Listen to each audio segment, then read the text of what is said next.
Audiovisual Clips.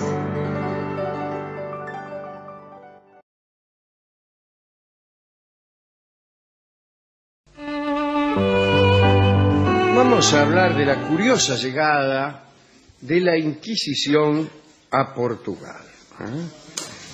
Surgió esta llegada de un modo particular en dos sentidos. Fue un hombre solo el que llevó el tribunal inquisidor y su método fue extraño, pero vamos a ver. Desde los comienzos del siglo XV, el Papa Bonifacio IX intentó inútilmente instalar la Inquisición en el Reino de Portugal. Había nombrado a un dominico llamado Vicente de Lisboa inquisidor general, pero a Vicente de Lisboa no le fue bien. El rey de Portugal, Juan I, le escribió al Papa para decirle que el establecimiento de la Inquisición en su reino se oponía al bienestar de sus vasallos, a sus propios intereses como rey y al interés de la religión. Dijo además que había notado en el trabajo de Vicente de Lisboa algunas anomalías. O sea, le dijo, vea, sáqueme la Inquisición de aquí. El Papa Bonifacio atendió los reclamos de Juan I, revocó los poderes que había concedido a los inquisidores y autorizó a un tal Marcos, obispo de Sinigalia, para absolver a los acusados por Vicente, por el anterior, por Vicente de Lisboa. Dice, absolverlos a todos, igual, listo. Se reubicó en sus cargos y dignidades a los que habían sido privados. Muchísima gente se vio libre del temor de que le confiscaran los bienes. En fin, chao, no hubo Inquisición en Portugal. Después del intento del Papa Bonifacio, el Papa Clemente VII también intentó que la Inquisición tuviera residencia fija en Portugal, pero no hubo caso. Unas disputas entre la curia romana, siempre más cercana a España, la curia romana siempre anduvo mejor con España que con Portugal. Unas disputas entre la curia y la corte de Lisboa impedían que el Santo Tribunal llegara a Portugal. Tiempo más tarde, ya a mediados del siglo XVI, el rey portugués era Juan III y durante su reinado se produjo el hecho notable que vamos a contar. Juan III, hay que decir, tuvo una hija, María de Portugal, que fue la primera esposa del príncipe de Asturias, es decir, del heredero del trono de España, que luego sería Felipe II, ¿no? Aquella muchacha, ya hemos contado su historia aquí, murió a los 18 años y no pudo llegar a ser reina de España. La casaron con Felipe cuando Felipe todavía no era rey Carlos, su papá. Y murió muy joven. Estaban muy enamorados los dos, etcétera. Fue una historia. En el año 1539 se presentó en Lisboa un enviado del Papa.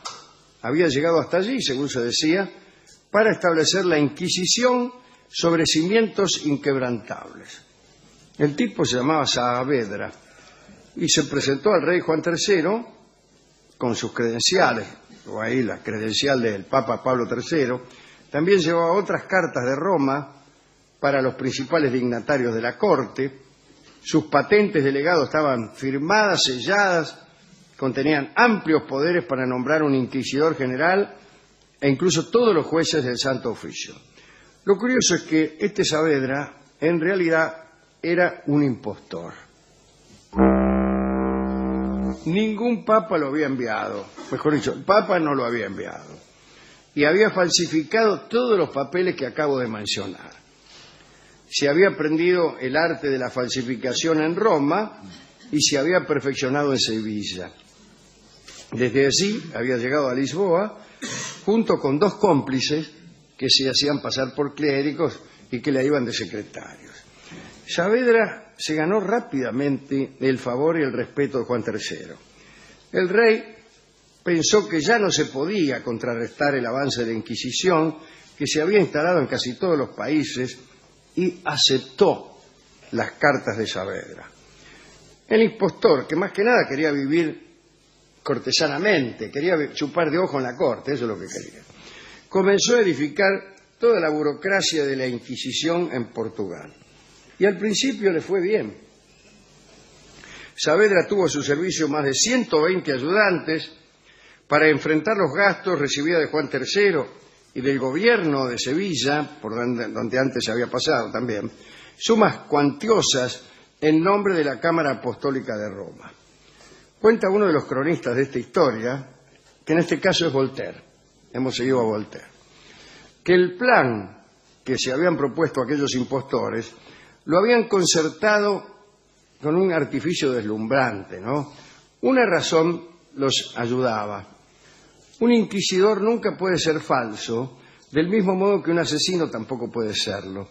Sucedió que Saavedra, además de vivir bien, hizo lo que hubiera hecho la Inquisición, es decir, fue la Inquisición. La impostura de Saavedra residía solo en ser un hombre cualquiera que no había obtenido permiso de nadie, no acreditaba ninguna nobleza y tampoco era muy religioso, pero hacía su trabajo.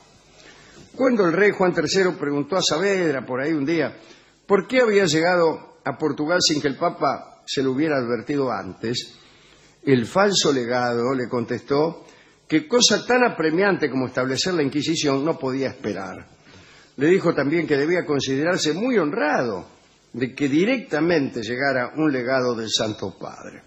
La cuestión fue que Saavedra nombró un inquisidor adjunto, envió a recolectar diezmos por todo el reino, además se mandó a la hoguera a 200 personas, nada menos. Bueno, una cantidad. Unos meses más tarde el engaño se descubrió en Sevilla.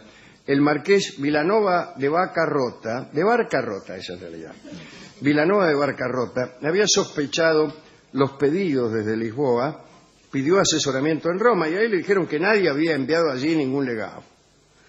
Y el marqués Vilanova fue a buscar a Saavedra con 50 hombres armados hasta su casa. Lo atrapó y se lo llevó a Madrid. Hechas algunas investigaciones, se informó de todo al rey de Portugal, a Juan III. Se hizo comparecer a Saavedra ante Juan de Tavera, que era arzobispo de Toledo. Y el arzobispo, asombrado por la audacia increíble del falso legado, lo condenó a ser azotado y a 10 años de galeras. Esa sentencia implicaba una muerte segura, ¿no? En las galeras no se podía sobrevivir más que un par de años, después te morías o de hambre o apestado o hundido por algún barco enemigo, ¿no? Juan de Tavera envió la sentencia al Papa Pablo IV para que fuera confirmada. Y sucedió otro hecho increíble. El Papa, contento de que por fin se habían podido instalar los tribunales del Santo Oficio en Portugal, no confirmó la sentencia, sino que confirmó a Saavedra, el impostor, como legado papal en Lisboa. Pablo IV advirtió que no podía dejar de reconocer en la historia sucia de aquel bribón la mano de Dios y un milagro de su providencia. Y se citó para el caso un diálogo en el que participaba Jesús.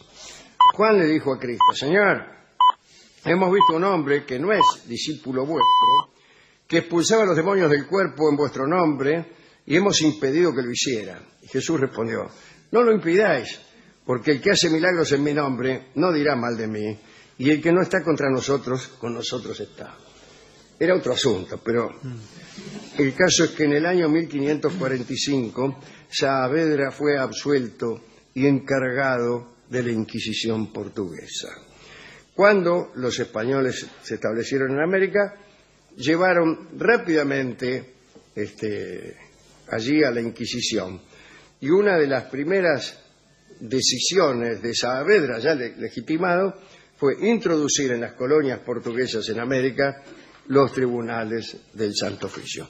Esta es la historia del falso inquisidor Saavedra, del impostor Saavedra, que fue confirmado. Fui y conté, también encantan las historias de impostores, y especialmente esta, que es de un impostor que tiene éxito. Claro. ¿Sí? Porque finalmente yo creo que da lo mismo que uno sea cualquiera. Entonces fui a la discoteca pregunté por el discotecario y me atendió otro señor que no era el de siempre. Sí. Y me dijo que era el discotecario. Un impostor. Un impostor, evidentemente. Pero como manejaba discos, ¿El disco se lo dio? el disco me lo dio. Y bueno, señor. Y listo. bueno, dije, si no es, ¿qué me importa? Sí, sí. No estaba legitimado por el dueño de la radio. Sí. Pero ¿qué importa? Le conté la historia, se la conté varias veces. Sí, la historia es interesante. Y curiosamente él me miraba. Claro, no, le Sí, interesa. me miraba como diciendo, pero ¿usted qué programa es? Me preguntó varias veces. Entonces yo le dije que era del programa de César Massetti. Ah, usted también. Entonces ahí sí me dio un disco. Porque me explicó que programas más allá de las 10 de la noche no eran reconocidos como tales por la discoteca. Entonces me dio este disco que se llama Una casa portuguesa. La casa portuguesa es la casa reinante en Portugal, evidentemente algo tiene que ver. Y es un disco cantado por Amália Rodríguez. Todo el mundo sabe que no hay otra cantante en Portugal que no sea Amália Rodríguez.